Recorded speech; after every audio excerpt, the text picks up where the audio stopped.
Hi, welcome to the archives. So I'm here to do another video. This one is called Octavia Butler, Unlocking Intuition as Technology. And I'm going to be doing reading and also trying to go off on some of my own thoughts. But I'm trying to keep this short, and already the vlog is a little bit long, so bear with me. So telepathy is a nonverbal communication between beings, humans and non-humans alike. It's the transference of sensory messages via words, images, thoughts, and other visualizations, sounds, colors, tastes, as well as subtle information that's transmitted in the environment, including the exchange of emotions and feeling sensations. So early experiments in telepathy emerged in England at the end of the 19th century. This is what the literature says. And at the beginning of the 20th century, the English Society of Psychical Research was founded in 1882. While Duke University released a well-known and controversial study that was spearheaded by Dr. J.B. Rhines in 1930. So it's not like this is anything that's new. White people themselves were discovering this in this 19th century, in 1882. So since then, studies have been done. There's a psychology, like there's whole themes around this that folks are trying to look into to make sense of what all of this is. Is it real? Does it make sense? Is it hype? Is it pseudoscience? What is this? So there's been study that's been conducted to test the efficacy of telepathy, and some of these, basically what happens is the sender and receivers exchange telepathic impressions by guessing cards from a deck or predicting words or images drawn on paper. And other studies, objects were hidden in the room, and then the participant came in and was asked to identify where the object was without being told or even prompted to. So in a few blogs ago, I was talking about one of the sessions I attended, and the presenter was talking about you walk into a room, 2 minutes later, you have this message that says that people in the room are talking about you. Is that paranoia or is that intuition? What's happening? How do you know that they were talking about you? That comes down to feeling sensations. And so some of these messages, this is what these scientific tests are trying to prove, if this is true or not. So I'm always interested in these studies because for me, this is not really how it works. For me, at least, it's not something that's like on demand, right? Somebody tells you like, guess what I'm saying, and then you're supposed to guess it. Like, that's not how it works. If anything, it would send my nervous system into a not good state. So I'm not sure how they test this, but like I would, for instance, would fail, even though I believe that these things are real and that I have some sort of that intuition is something that I really work on improving. I would probably fail this because that's not how telepathy works. That's not how intuition works. You can't just be like, tell me what, because that would put me in fear, and you're likely not going to receive accurate messages that way. Anyways, with creativity, imagination, telepathic messages can be detected and decoded. Rather than like in a book or a classroom setting or even going on the internet, you receive a message. It's intuitive, it's embodied. It's embodied knowledge that gets conveyed, especially for those of us that are extrasensory, and it extends beyond the 5 traditional senses. So the 5 traditional senses, it's like touch, right? Taste, smell, hearing, and then vision. So those are the different ways in which we typically understand senses. Sometimes people will understand like a sixth sense. What I'm talking about will be considered a sixth sense, although there's more than just 6. So additional senses include clairsentience, which is the extrasensory feeling. There's clairaudience, which is extrasensory hearing. There's clairvoyance, which is extrasensory sight. Claircognizant, which is the ability to just know and receive information. That's more me. I don't have extrasensory. I'm not clairvoyant. Like I can't see ghosts. I can't see auras. That's not my thing. I'm more of clairsentient, so I have like extrasensory feeling, and I'm more claircognizant. I just will intuitively download and know certain things, sometimes even hear certain things.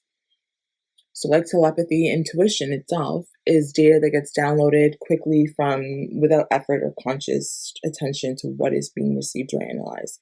The term intuition has Latin, French, and Middle English roots. Again, you can go look at others who are publicly teaching about intuition. I'm thinking about like Miriam Hasna, Leila Delia, Tatiana Tarot, all those folks are doing the spiritual work and they're doing it really well. So you can go look at them. I'm more interested in I'm not interested, but as an academic, I had to use the scholarly literature to kind of make it make sense to the academics. So more classical definitions of intuition are linked to like Greek philosophers like Plato and Aristotle, other philosophers like Spinoza, popularized that term apparently in the 17th century. Kant did the same in the 18th century. Henri Bergson, these are all a bunch of white boys philosophers.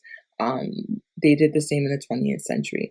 And I raise this again because within the academy, it's like as if you're not having conversation with white people, especially with white men, then it's assumed that like it's not real knowledge. Even this is considered not real knowledge. Like these folks are kind of seen like woo-woo even within the academy.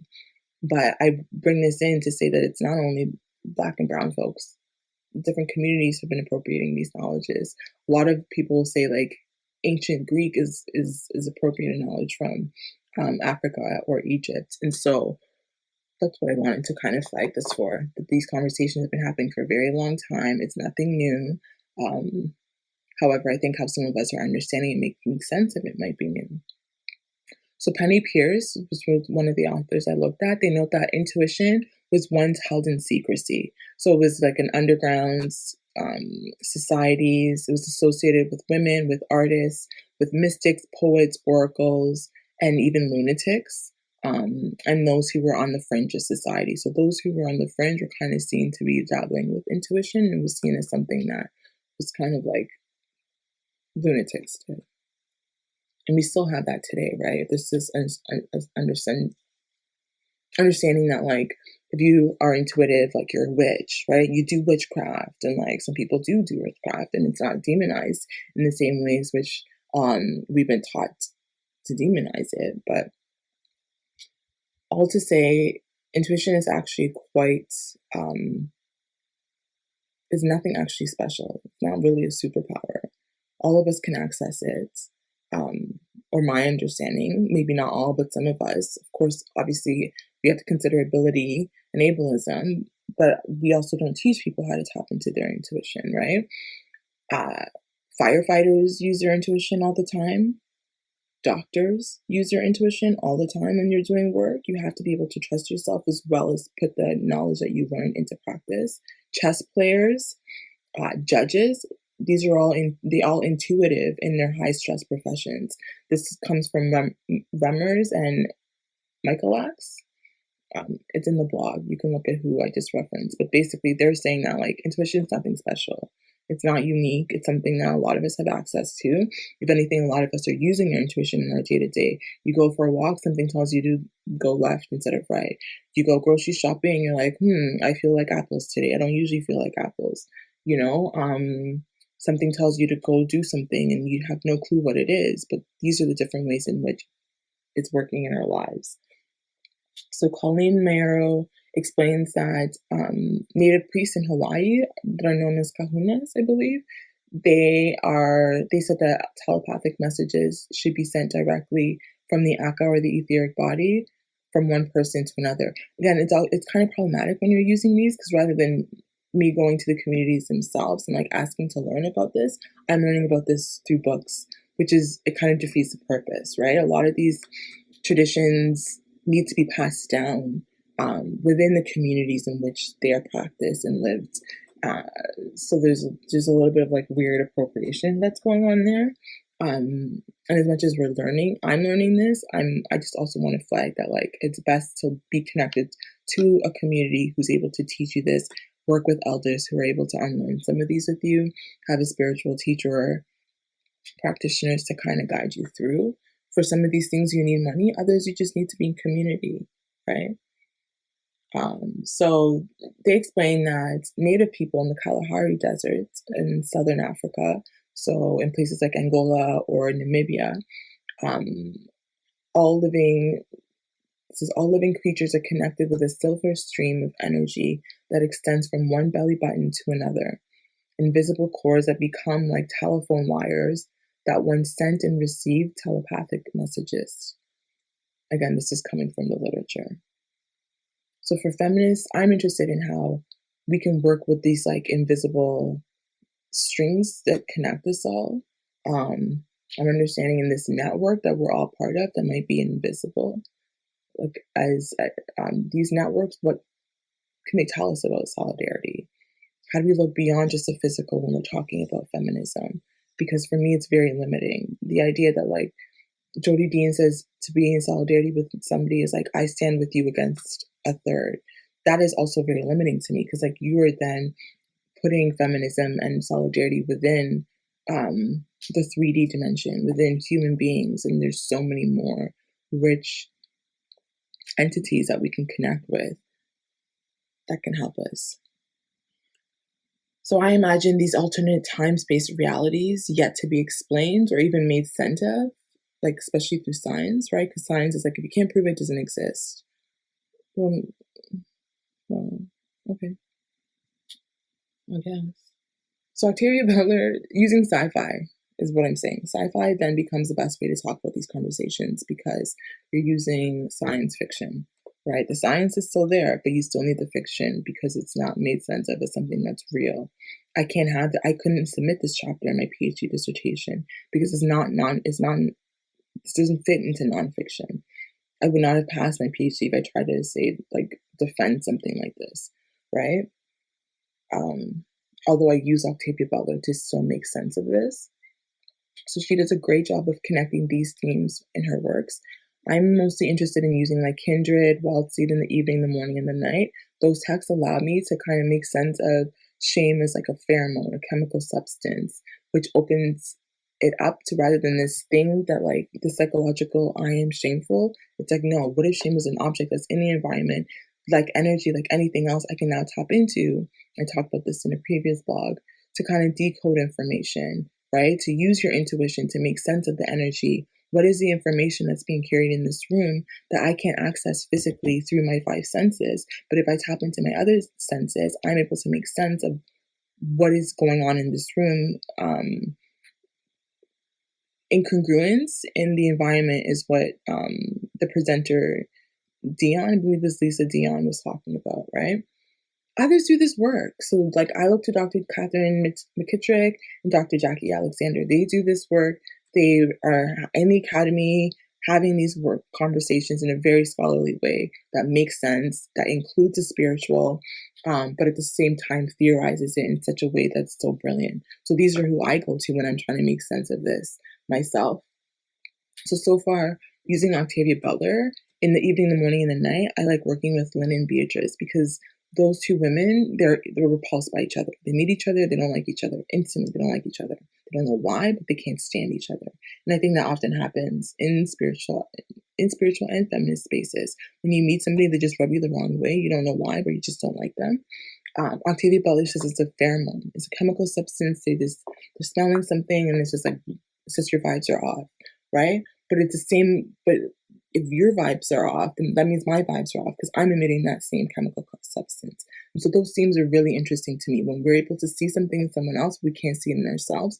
But that thing these things between us are colluding and just like distancing us. Shame, distancing us. So I want to work on that text. I put it in conversation with Akwake's Emezi's characters Ada and Malena in Freshwater. Akweke and Mezi. So Freshwater, there's two characters, Ada and Malena, and I'm really interested in, I'll share more of this in a different blog, but I'm interested in Malena working with Ada through like ritual, prayer, interceding on their behalf, talking to saints and the ancestors, burning candles, looking at cowrie shells. These kind of ancient indigenous technologies that a lot of folks are already engaged in spiritual communities all over the world. I'm basically saying, and others have said this as well, it's nothing new, but like, and we know this. This is also theoretical. Something is happening here. You guys are contributing to a different form of feminism that most white feminists can't talk to because they don't have that lineage, or they themselves don't know. I myself didn't know, and I'm learning a lot of this. So I want us to consider that these other players, right, are central to feminism as well too, especially if you're building solidarity with one another. So to use Catherine McKittrick and Jackie Alexander, I believe that Melinda identifies the bodily praxis that relocates feminism and Black feminist geographies, right? So now you're moving it from this like temporal time, space, like, okay, this is where I am in said location in this country on planet Earth. Okay, but what if you step into like other worlds? What would that look like, right? All that does is expand feminism's already multi-scalar geographies. So in the story, Melina talks to like old school saints, right? That's what it's a quote.